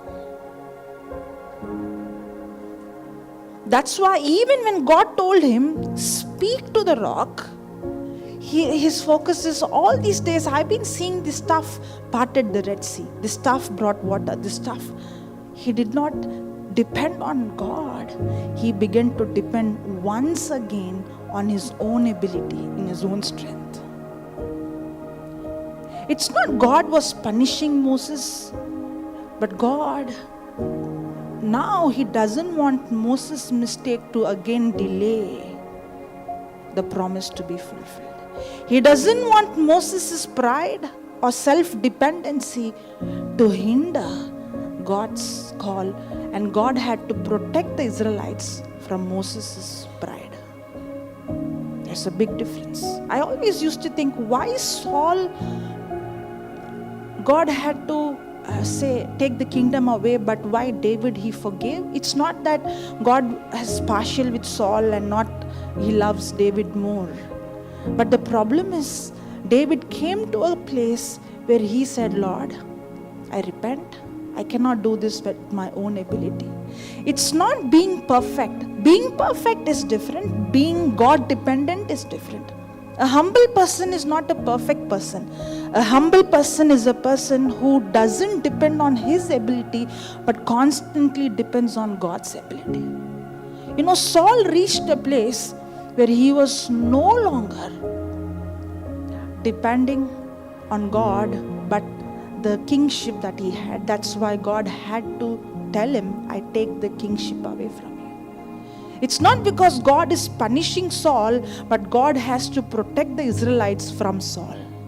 In the same way, it's not that God is punishing Moses, but God has to save the Israelites from Moses' wrong decision. That's why God cannot choose anybody to be a leader or a king or a prophet.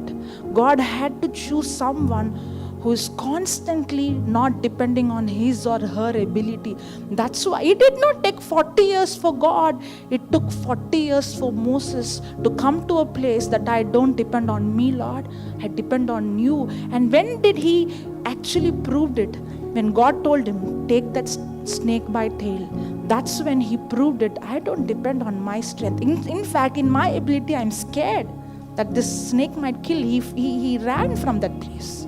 But when God told him, pick it, he knew sure shot in the natural death if I'm going to pick the snake by tail. But that was the evidence that Moses laid his life as a living sacrifice. I'm ready to do this, even if it is going to cost my life, just because God told me to do it. Praise God. Hallelujah. Yeah, that's the part I wanted to answer. Any more questions? Any more questions? Did you understand? You know, it's not to get, we are not learning this to get information about Moses. We are learning because God is teaching us from the life of Moses and life of others so that we no need to make the mistake they did. You no need to learn it hard way. If I have learned from them, then I no need to do that mistake they did, and I no need to delay another 40, 50 years in my life. Actually, it would have not taken 40 years. In 10 years, they would have come out.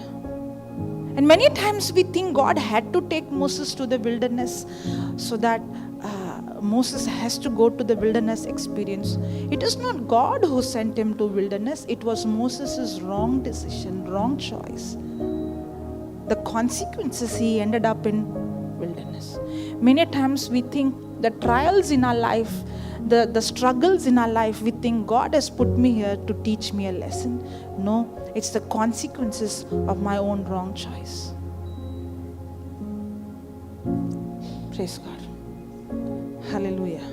That means even though God had a plan that in 400 years they are going to enter into the promised land, one man's mistake delayed it for 30 years. That means God has plans and purpose for every one of us. How much do you think we delay the purpose of God in our life and other people's life? Praise God. Hallelujah. Thank you, Jesus. Okay, let's close our eyes.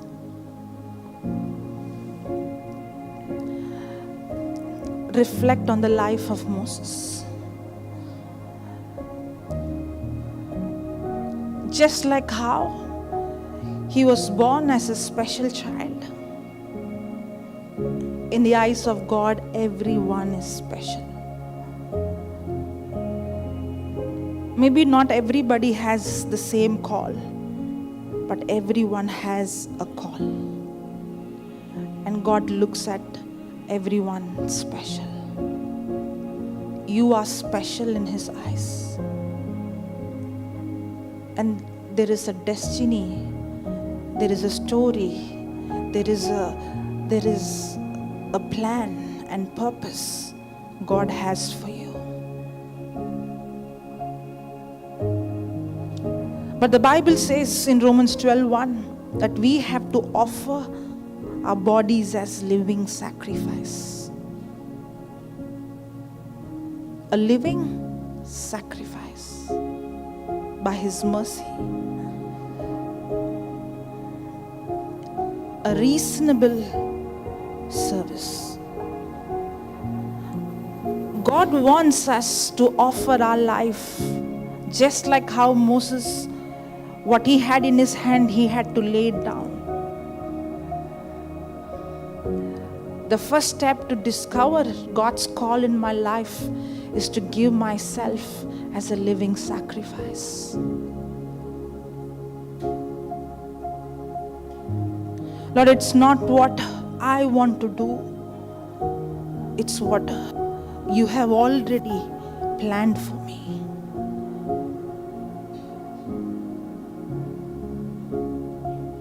A sacrifice is something that is kept on the altar.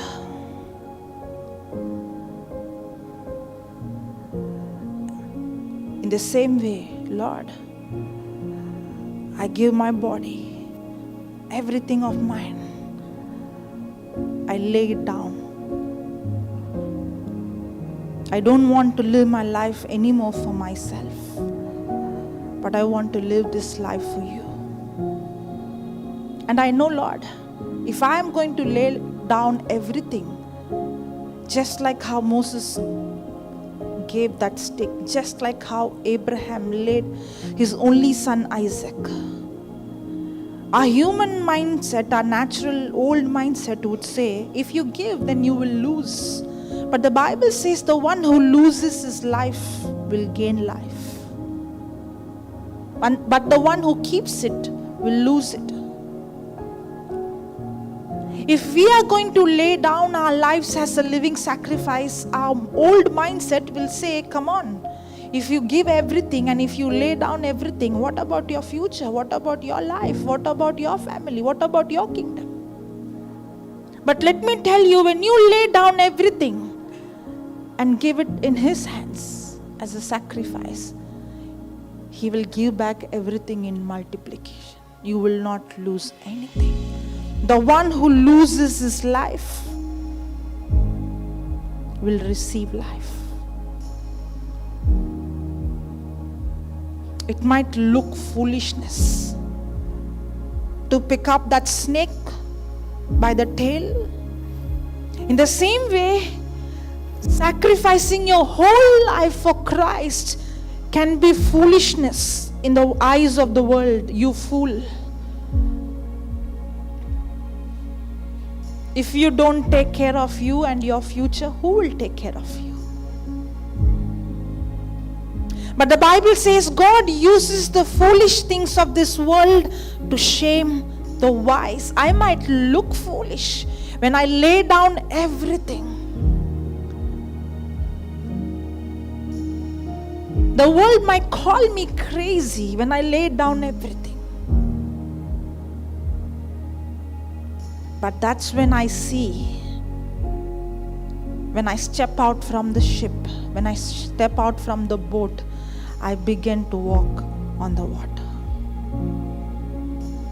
The very thing that you were doing in the past, you did not see result, but now when you lay down your life, now when God gives you an instruction, you will begin to see supernatural manifestation. Because it's not what you do, but it is what you yield to the Spirit of God and the instruction that you follow. Because you are no longer doing what you want to do, because you are a living sacrifice.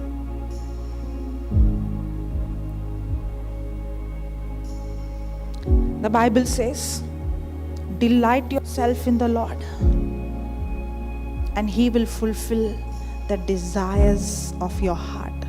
When you make your life as a living sacrifice, and when you make Him the center and the focus of your life, you begin to delight in His word. That's when God takes away the worldly desires, the lustful desires, and He replaces those desires with His plan and purpose in your heart. That's exactly what happened to Moses. It came to his heart because Moses was delighting. He became a living sacrifice. He laid down his life. And the book of Hebrews says,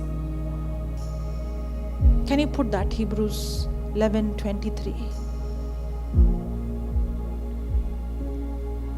I want to read the scripture and I want you to listen to this verse.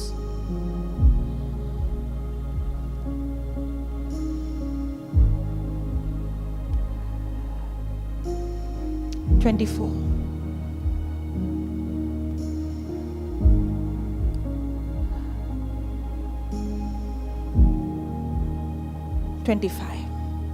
Now see this. Choosing rather to be mistreated with the people of God than to enjoy fleeting. Can you put in AMPC from 24th verse?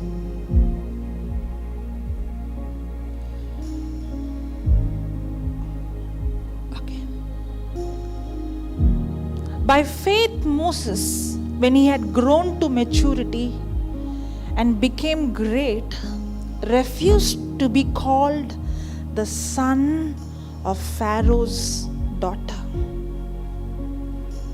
You know what this speaks about?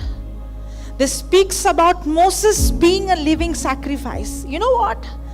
An ordinary person would dream to become a prince of a country like Egypt. It's like, a person who comes from slavery. Just imagine, forget about Moses and Egypt. You are in a nation and you are born in a slum and you are born like a slave.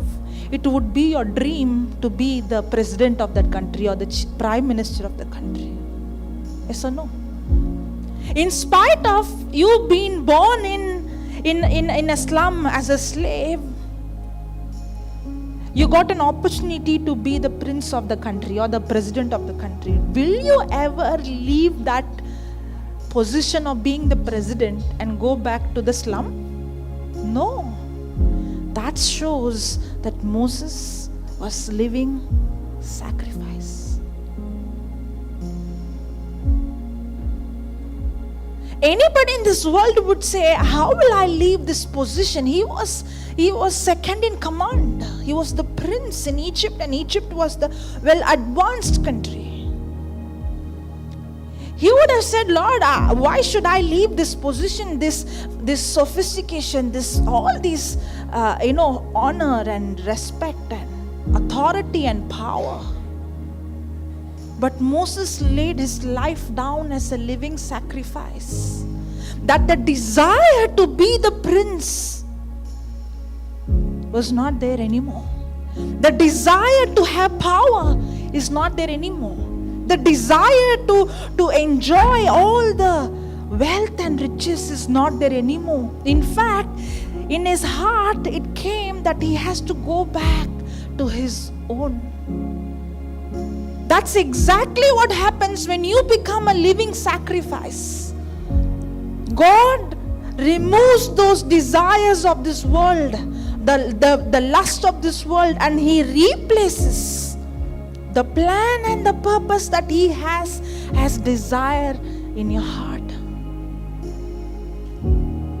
And the scripture says he refused to be called the son of Pharaoh's daughter. He refused to be called the prince of one of the wealthiest nation in the world. On those days, Egypt was one of the most developed country. And he refused to be called as a prince. And see the next verse. Because he preferred to share the oppression, suffer the hardship, and bear the shame of the people of God, rather than to have the fleeting enjoyment of a sinful life. That's what, many people say, quote Psalms 37:4 and say, delight yourself in the Lord and the Lord will fulfill the desires of your heart. God will fulfill all your desires. Whatever you desire, God will fulfill. You desire somebody's spouse, God will fulfill. No, that's not what the scripture is saying. You know what the scripture is saying? That scripture is saying, when you lay your life, when you give your body as a living sacrifice, when you make Him the center of your life, when you seek Him first and His kingdom and His righteousness first, and when you begin to delight in His word day and night, those desires that the people in the world have, those desires and the lust that the people in the world are longing for, which we also have, those desires will be replaced with the purpose that God has as desires in our heart. That's why, in spite of Moses being in the palace and seeing everything that he could have enjoyed life, he would have married many of them. He would have had everything of the best of the best. But because he was delighting, God removed those desires and God put His purpose and call as desire in his heart. That's why Moses had a desire. It's better I suffer with my people rather than I enjoy as a prince. That's exactly what happens. When you and I begin to delight, our desires would be completely different. You know what? How our desires would be, what God has written about you in His book becomes your desire. That's how you discover God's call. That's why it says when Moses was 40, it came to his heart. Means what? What was written about Moses, God began to reveal to him as desire. That's exactly what happens to you and me. When you and me begin to delight in the Lord, God begins to put what He has written in that book for you and me as desires in our heart. That's when we begin to discover this is God's call.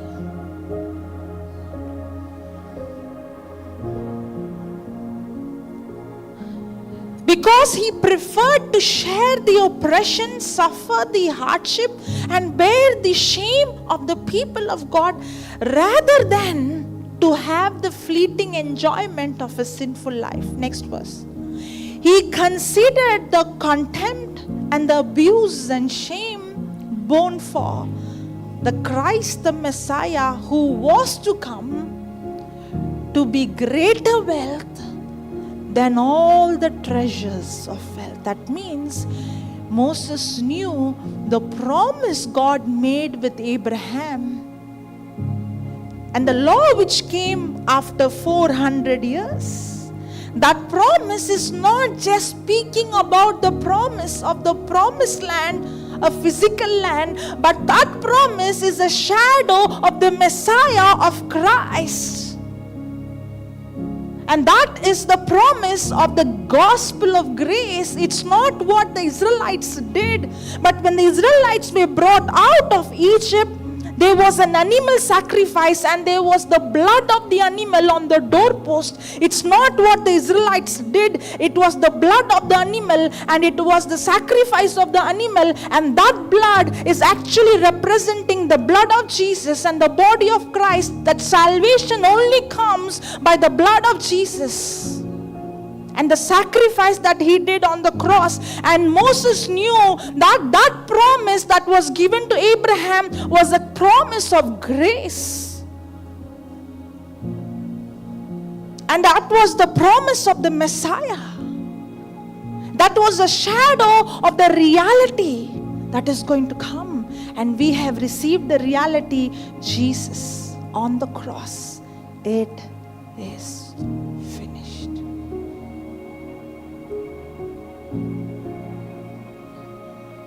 and he considered the contempt and abuse and shame and bore for Christ. That means Moses' focus was on Christ, was on the promise. And the promise is the promise of the Messiah. The Messiah who was to come to be greater wealth, and Moses saw that as greater wealth than all the treasures of Egypt, for he looked forward and away to reward, recompense. Hallelujah. Thank you, Jesus. And that should be our focus. Looking unto Jesus, the author and the finisher of our faith.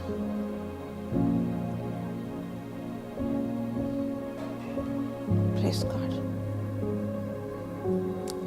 Let's close our eyes.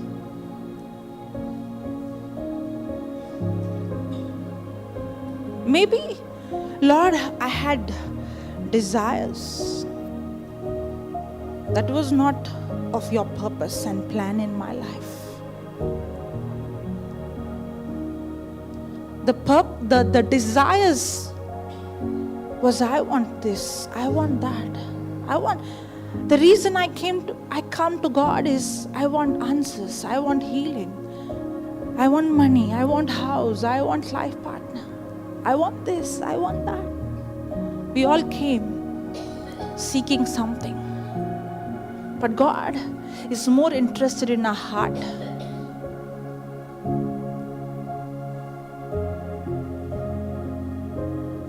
From today, let our prayer not be, I want this or I want that. Lord, I want you. More than you need me, I need you, Lord.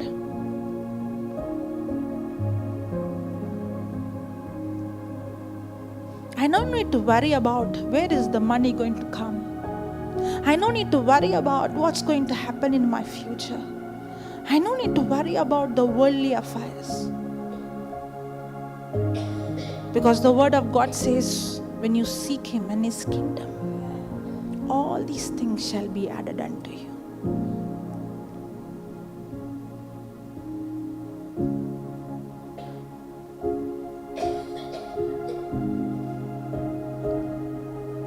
Lord, when I see the life of Moses, it inspires me. In spite of having the wealth and the riches and everything, he forsook it. He left everything behind. And he focused on the promise, Christ, the Messiah.